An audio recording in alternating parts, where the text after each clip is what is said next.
Warning.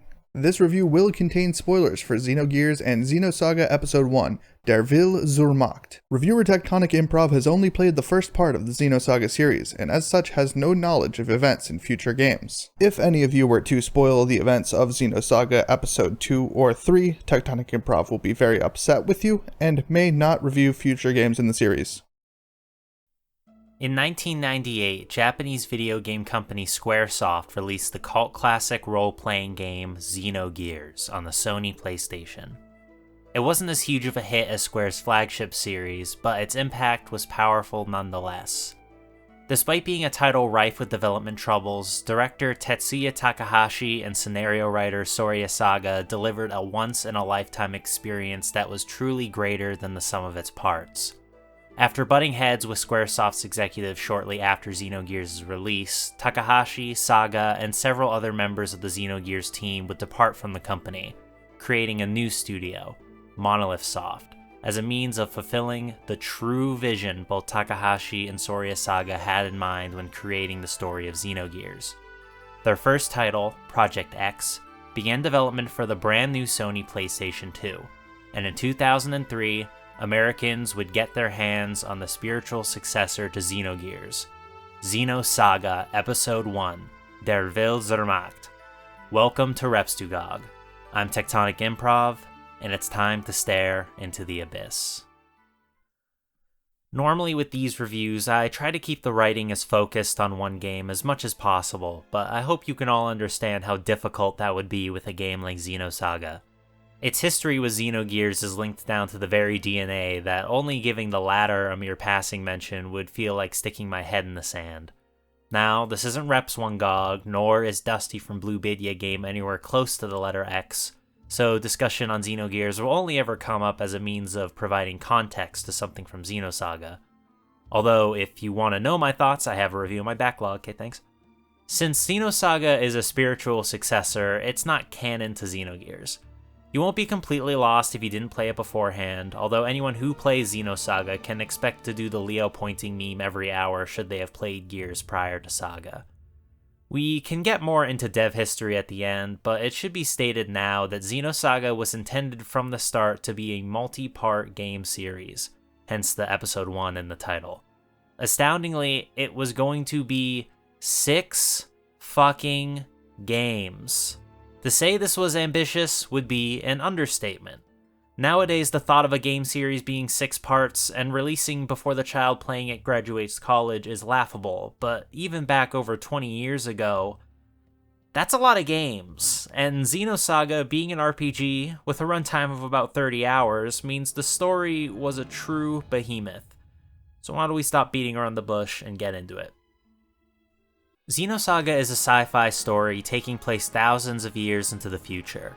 After an event in a more contemporary time where an archaeologist discovered an underground monolith called the Zohar, mankind achieves faster than light travel and is able to explore the stars. We follow vector scientist Shion Uzuki, who is currently working on creating a revolutionary android named Cosmos, whose vast power is being cultivated to combat an adversarial alien species known as the Gnosis.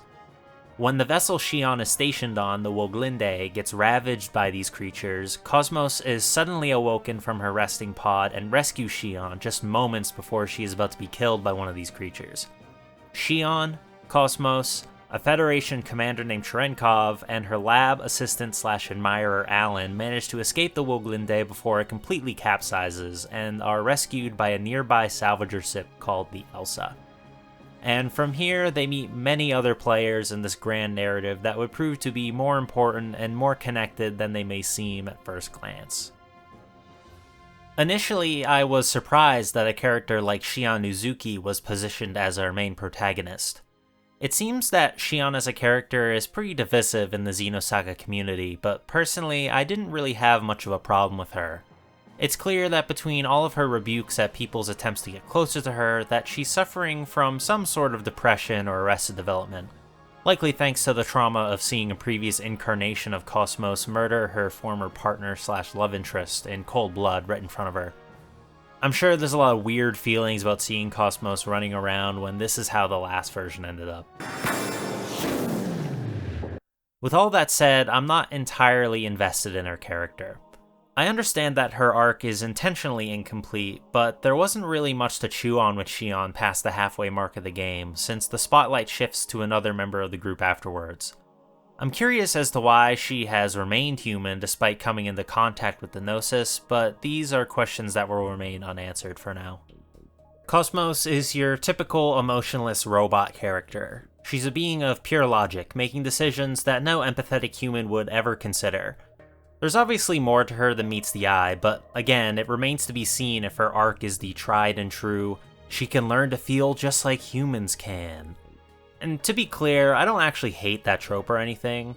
It's just that outside of the stellar character design, Cosmos currently doesn't leave a lot of room for discussion. The same can be said for Chaos, who is such an enigma, I don't even know if there's anything I can discuss regarding him.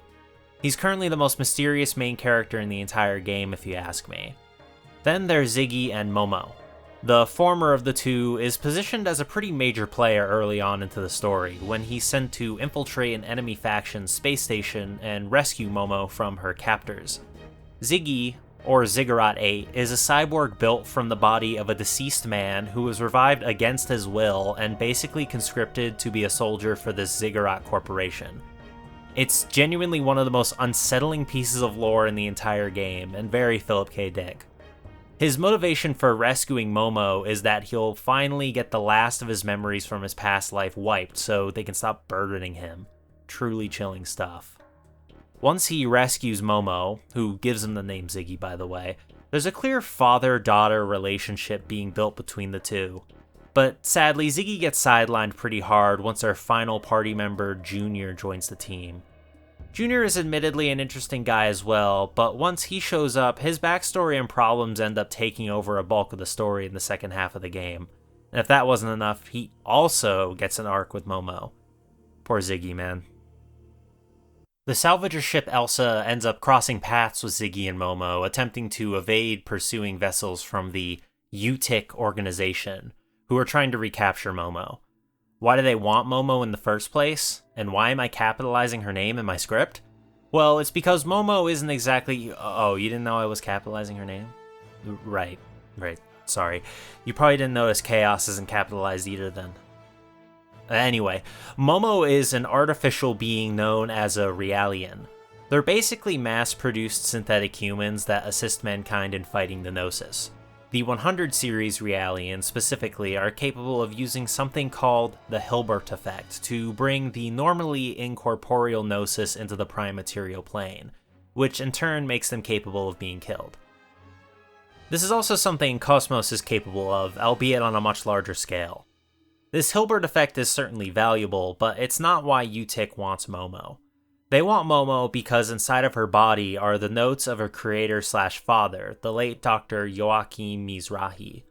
Whoever can get that information out of Momo would be able to find the location of a planet called Miltia, which completely disappeared off the map after an event called the Miltian Conflict some years prior. Why does UTIC want to know where Miltia is? Well, that's where the original Zohar is, the same one that was discovered at the start of the game. Why do they want the Zohar? Well, I don't know that part yet. I mean, I guess I kinda do. It seems like a pretty powerful artifact, but what it specifically does, I can't say. It's important enough to this world, however, for Mizrahi to have created several Zohar emulators, which must do something helpful.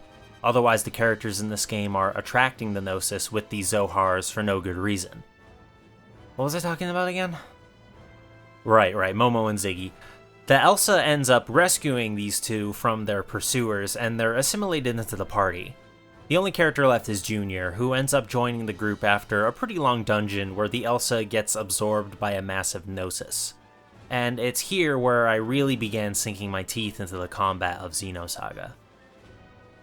The battle system of Xenosaga, unsurprisingly, takes a few cues from Xenogears.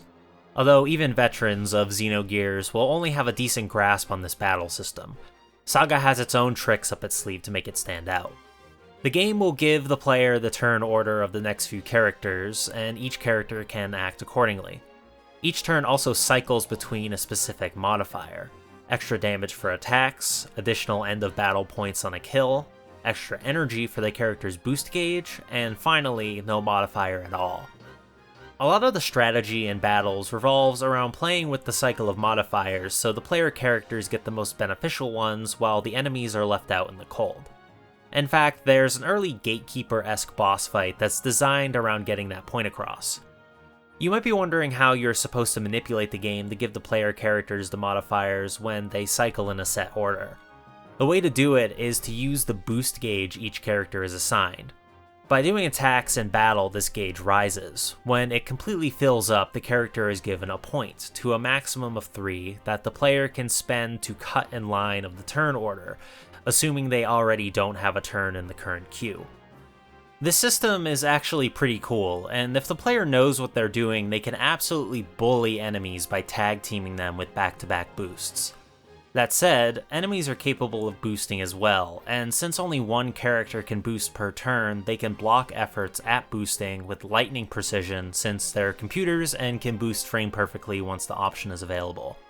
The real nuisance with enemy boosts isn't just that they seem capable of boosting independent of a resource, but they actually break the rules of the boost system by being able to cut in line of a character who is already boosted.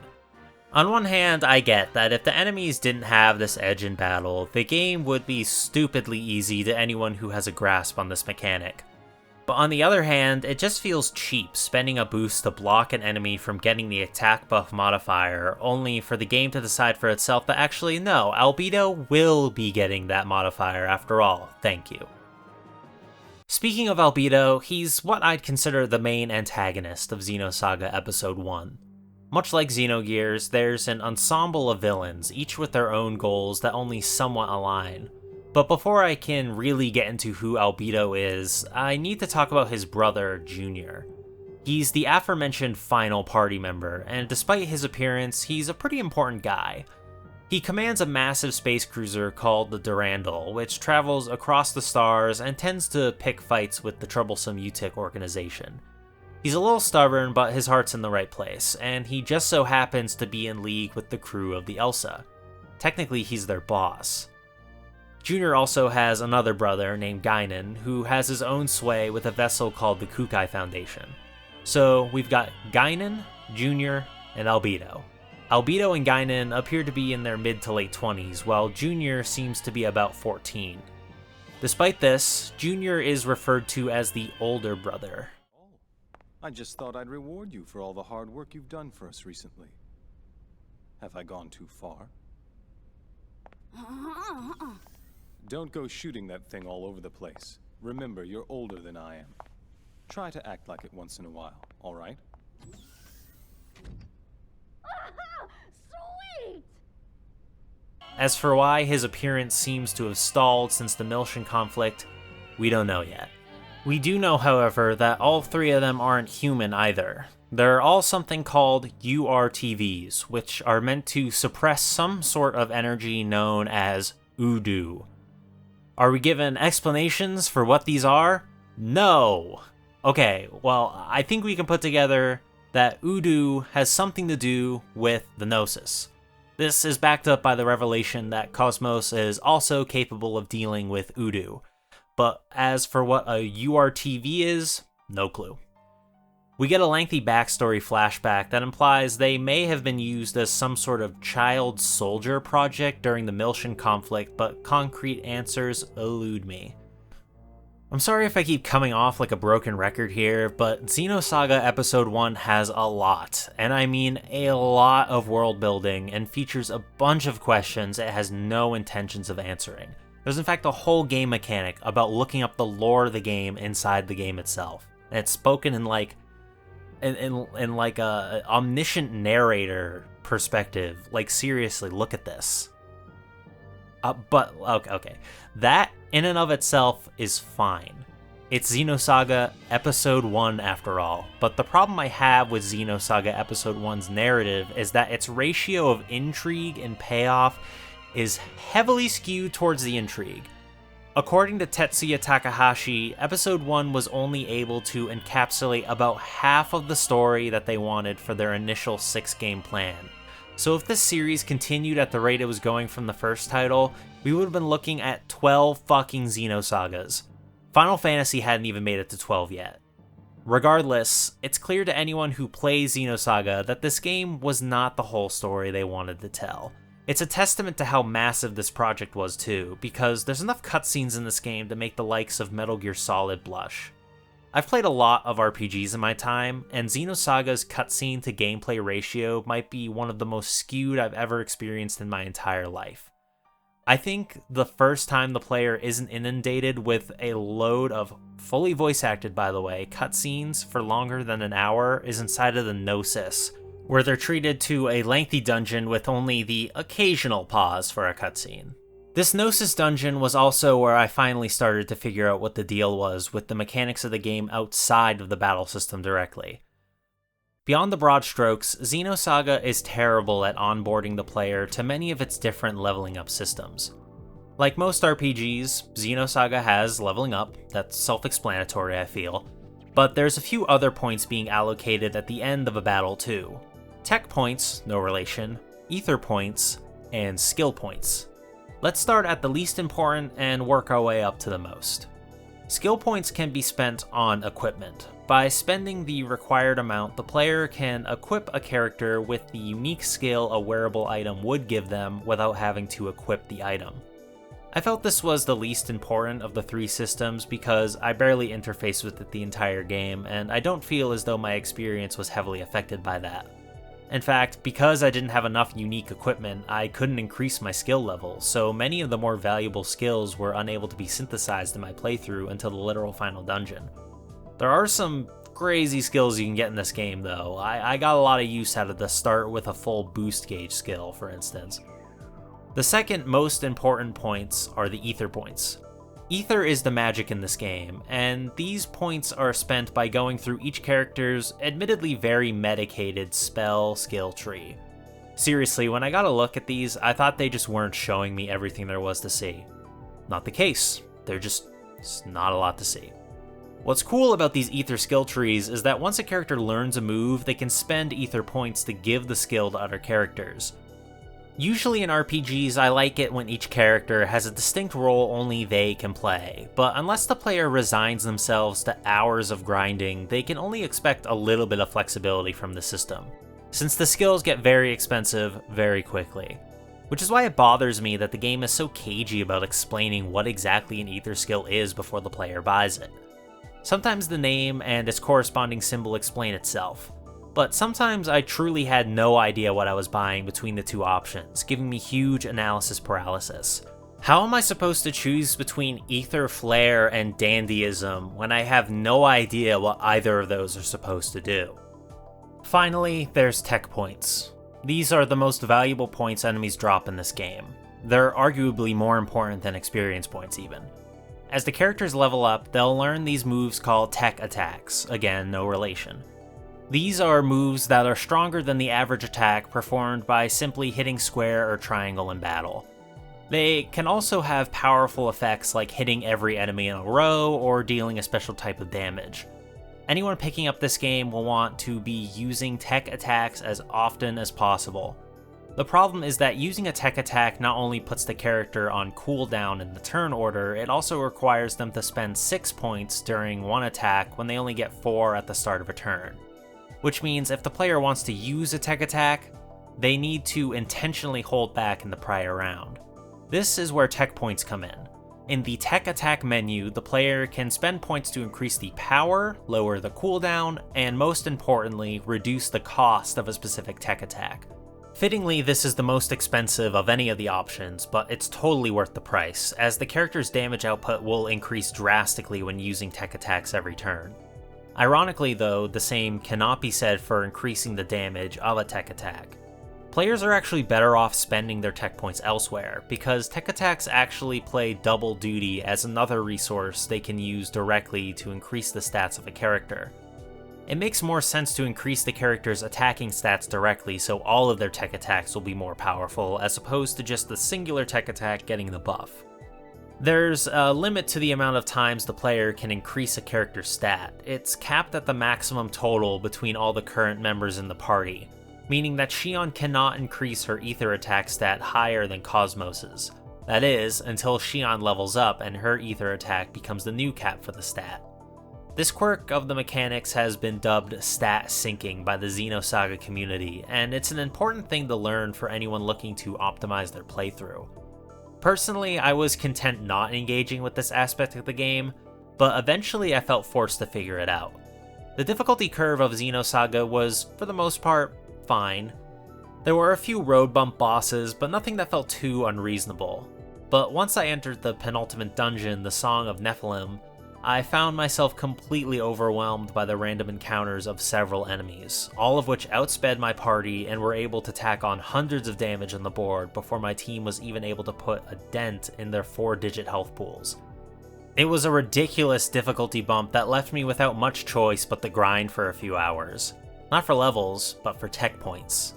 This was also the point of the game where I really started to feel the crushingly glacial pace of the battles. It didn't help that I was spamming my powerful yet lengthy tech attacks every chance I got, but that was simply the most optimal way to cut through encounters. I was averaging a time of about a couple minutes near the end of the game per battle, which is frankly too long to spend in a battle with mobs in an RPG. What really began to get on my nerves regarding the battle system though was the lack of party swapping. Whoever the roster is when the battle begins is who the player is stuck with.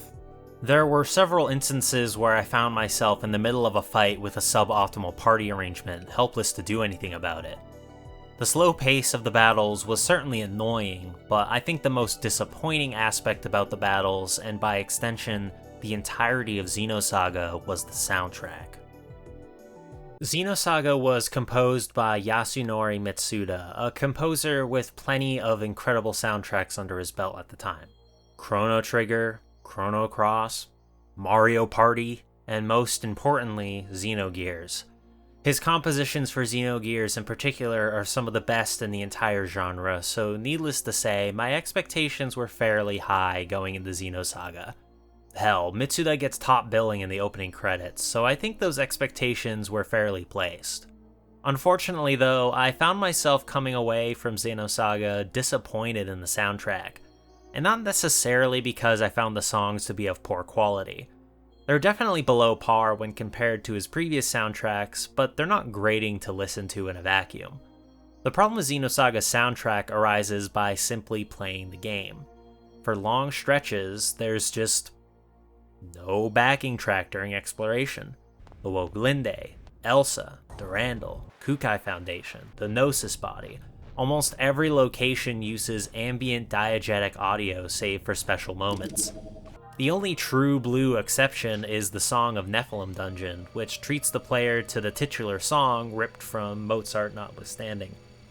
All of this would be a bit of a letdown on its own, but the biggest frustration comes from the battle music. It's not a bad tune, but once I heard it during what was unmistakably a boss fight, I developed a sinister existential dread over the song as it slowly sunk in that with exception to the literal final boss, this one battle theme would be the only battle theme used for the entire game. The battle theme is probably the most important track to get right in an RPG, as it'll be the most played track in the entire game. A lot of different games in the genre come up with different solutions to the age-old problem of players getting tired of hearing the same battle theme over and over. Personally, my favorite solution is to compose several different regular battle themes, but that's a fairly rare occurrence. But even the games that have only one regular battle theme at least have unique music for boss fights. Xenosaga might be the first RPG I've played that seemed content with only having one battle theme. Hearing the same song in battles, no matter the context, was like the cherry on top of the already agonizingly slow battles. The remainder of the game's story involves Junior, alongside his connections to the powerful Kukai Foundation, butting heads with Utic, and more importantly, Albedo, who attempts to cause absolute pandemonium by activating the aforementioned Song of Nephilim, which is 1, actually a giant spaceship, and 2, attracts Gnosis to their location. After the gang fights off the Gnosis and rescues the citizens living on the Kukai Foundation, Momo is abducted by Albedo, and he brings her to the Song of Nephilim to attempt to extract the Mizrahi data from her mind. He does this by making everyone playing the game hope that their father doesn't barge in and ask if they're winning. Very awkward. Anyway, Albedo seems to get most of the information out, but is stopped short of gaining the location of Milsha. Not just because the rest of the party arrives in time, but because some sort of barrier was put into place to specifically protect that knowledge. A barrier that invokes the image of Cosmos and Xion. There's not a lot of time to process what that means because we get the return of a character who supposedly died at the beginning of the game. Now he's back and seemingly working alongside Albedo. The gang leave with Momo and are about to blow the Song of Nephilim to pieces with Junior's Durandal, but suddenly the song merges with yet another ship, the Proto-Merkaba. So hilariously, the gang go back to this new ship, and that's where the climax of the game occurs. There's one more fight with Albedo, and then the final boss. A final boss that, by the way, one-shot my entire party with no recourse. Totally didn't feel bad when I did this to it on the rematch. Revealed by ancient power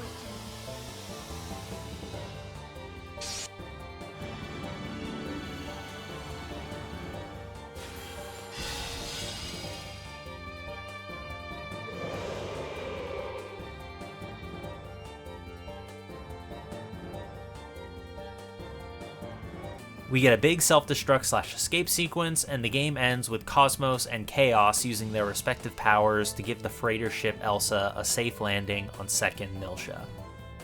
If that final synopsis sounded like I was pulling teeth, it's because I find it quite difficult to succinctly recap the events of Xenosaga. I know I need to cover the broad strokes, but I also want to try and beat the claims to be a review is actually plot synopsis allegations. Xenosaga is a very, very dense game. A dense game with a lot of intentional, unresolved plot threads. As someone who hasn't played future games, I don't know which parts of the story are actually going somewhere and which are simply not worth covering. So I would like to apologize to the Xenosaga fans in the comments who are currently pulling their hair out because I didn't mention the year the Life Recycling Act was repealed. I'm also sorry for what I'm about to do. When I decided I was going to review Xenosaga, I made the conscious decision to complete each game and review them separately, as opposed to doing it all in one go. Since you can only ever experience something for the first time once, I thought it would be interesting to experience these games how they were back when they first released. When Xenosaga Episode 1 was first released, a bunch of people hopped online and shared theories of where the story was gonna go. Of course, the story finished a long time ago now, but I still have very little knowledge of future titles, which puts me in the same position as a kid from 2003 playing these games for the first time. So with that said, I'd like to share with you all some questions and theories I have about Xenosaga. When I get around to reviewing Xenosaga Episode 2, I'll come back to these and see if any of my questions were answered, or if any of my theories are true. Should be fun! Question 1. Why has Xion not turned into a Gnosis? We know from both Junior's explanation as well as first-hand experience via Commander Cherenkov that contact with a Gnosis, if not fatal, will eventually result in the subject turning into a Gnosis themselves. According to Junior, this has happened in all instances of contact. So why has Xion, despite being exposed to Gnosis far earlier than Cherenkov, not experienced any symptoms of Gnosis transformation? I don't know for sure, but this leads me into my first theory. Theory 1. Xion is part Gnosis and will gain Gnosis powers. So this may be a little far-fetched, but I think it makes sense if you think about it for a little bit. As it stands right now, Xion is currently the only true blue human in the party. Ziggy is mostly cyborg, Cosmos is an android, Momo is a Realian, Junior is a URTV, whatever that is, and Chaos is... well, we'll get to that, but he's definitely not human. Xion should be the party member that most represents humanity, but I feel it's just as likely we'll get some Gnosis representation present in the party, and this contact with the Gnosis that occurred all the way at the start of the series may be the key to making that possible. Not to mention, it's always cool when a character can use the powers of the villain. Imagine Xion getting some super fucked up Gnosis arm, firing spirit guns from her palm instead of using the mech arm. Actually, no. You don't need to imagine that. Just play Xenosaga Episode 2 because it'll totally have this in the game. Just you wait. Question 2. How did Virgil survive the Woglinde, and why is he working for UTIC? At the start of the game, Commander Virgil is caught in the crossfire of Cosmos opening fire on a Gnosis attempting to kill Shion and Alan. Cosmos, displaying a massive lack of humanity, explains that her top priority is to protect the science team and that Commander Virgil was in the way of fulfilling that mission. It's a great early moment that shows how dangerous a weapon Cosmos can be. Virgil collapses on the ground and appears to bleed out then and there. And with the Woglinde exploding shortly after this event, it's fair to say that he was as dead as could be, and yet, here he is, seemingly powerful enough to order around the clearly powerful Albedo. I genuinely have no clue what the answer to this could be, but I'm looking forward to seeing them explain this one. Question 3. Why does UTIC want the Zohar? Throughout the events of the game, the UTIC organization has stepped forward as the most frontward-facing, intelligent antagonistic force for the plot of Xenosaga. Their goal is to seemingly discover the location of the planet Milsha, and by extension, the original Zohar.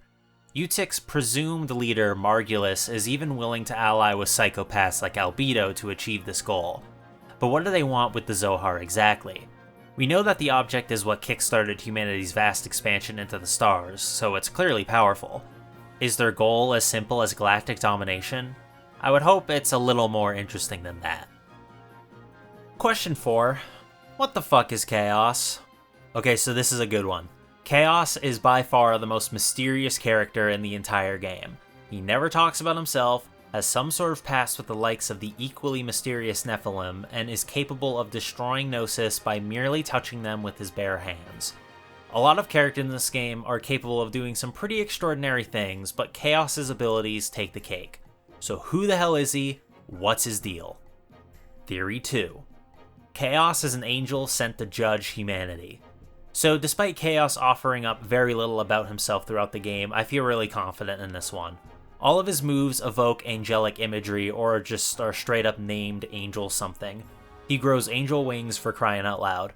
And if that wasn't enough, in the climactic finale of the game, after having a brief conversation with Nephilim about whether he should intervene with the course of events, Cosmos, who we were told had no chance of surviving the landing process of the Elsa, is protected by massive angel wings and survives unscathed.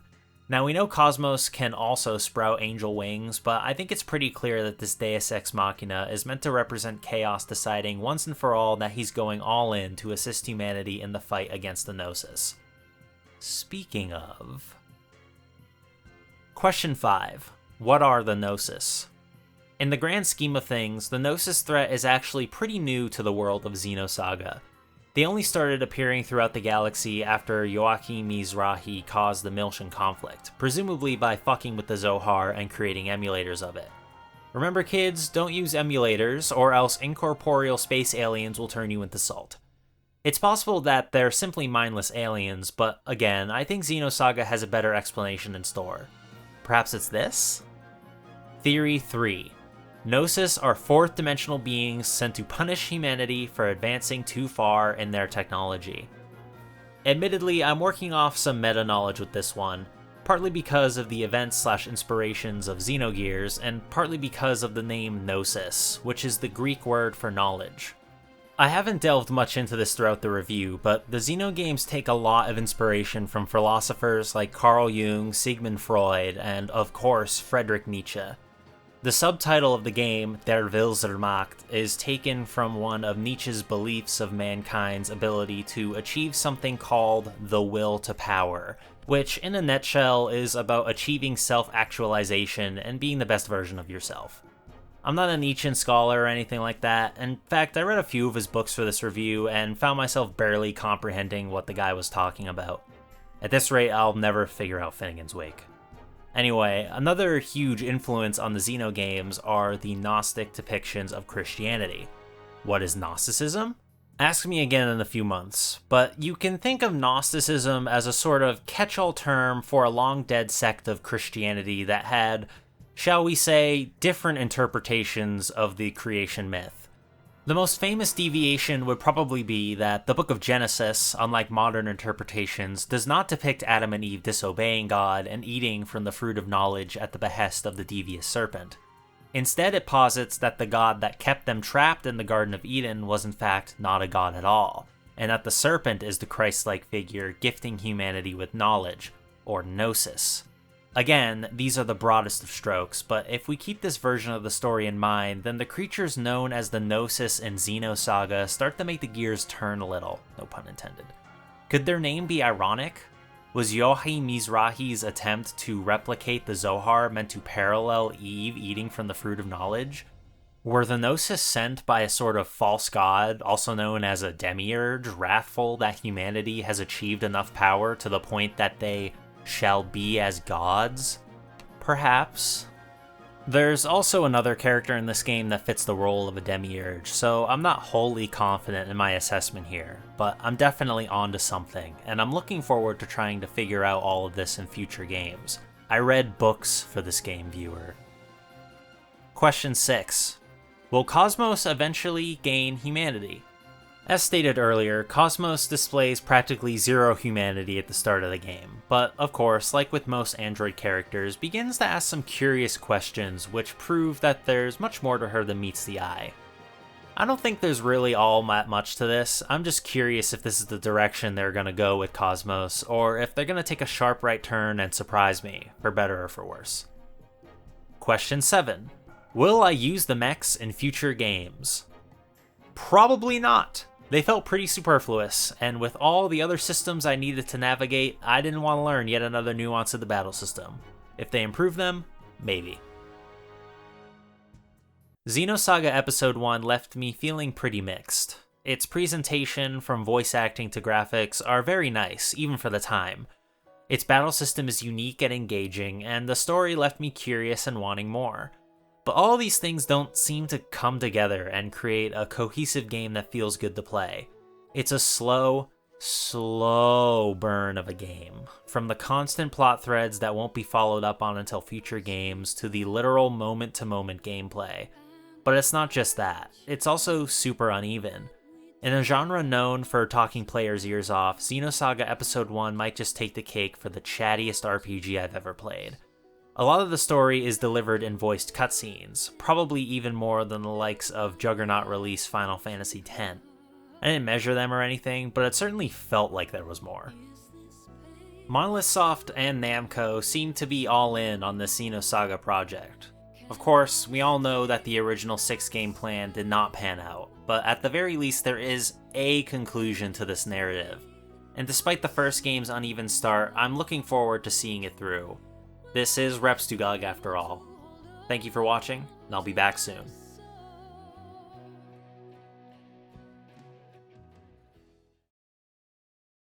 What will he do next? Whatever the fuck I want.